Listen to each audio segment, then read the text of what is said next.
I'm Fred Ogola. I'm an expert in predictive analysis. Today, I want to talk to you about a very important topic, which is COVID-19. Government of Kenya show us the way. Why is this important? Is that I've met so many business people, men and women, who are confused as to what is the way forward. What should they do?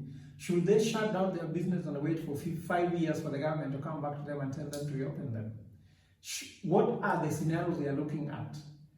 What is the status of the economy? Is there hope or there is no hope? This is just emerging because of the fact that what the government is doing is that the government just extended the measures of the 21 days curfew, 21 days of border. Then even one surprising thing is that the government published a menu sending to Kenyans, menu we can't afford. I look at the food they're talking about, their cereals and all, and telling people to stock them.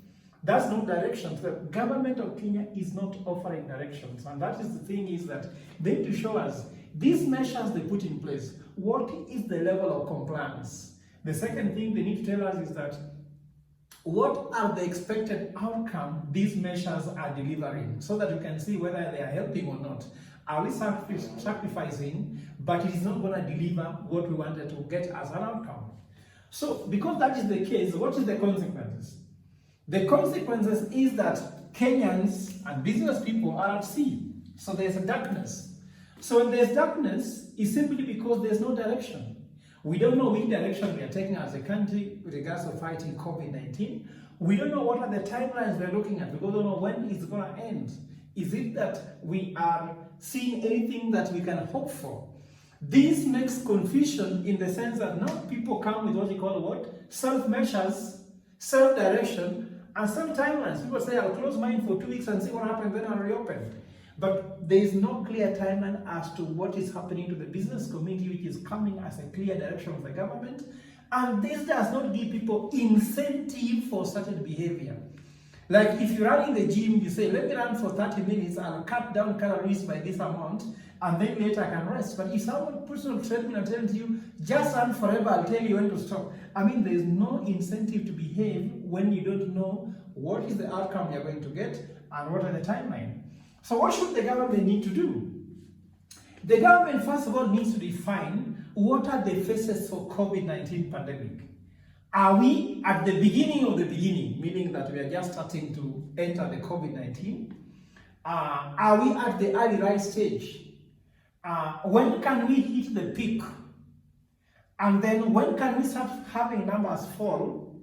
And therefore that can be able to prepare us to see how can we sequence our time and try to align our businesses, even if we are now taking a lot of hit in terms of revenue losses, we are taking hits in terms of cash flow, we are having so many challenges. Then you can see a timeline. Even those people who are being locked at home, for how long are they at home? So yesterday I was in Kasarani and seeing people just doing their business as usual, as if there is no curfew. Just because of the fact that they do not know what are the implications and how long are these taking. So we should not leave people at sea. So the fourth thing the government needs to do is to build scenarios. Let's say, for example, in a scenario that this thing does not pick as high as we're being told, what is going to happen? What are the scenarios for operating different businesses? What businesses can operate without these challenges we're having in terms of restrictions? What if there's a second wave? What if the world economy does not open fully? So this scenario planning will help us to see what are the possible ways in which we can be able to manage our businesses during this crisis. And this is the work of the government, because the government needs to give us what we call a functional economy. A government work is to be functional, not being effective.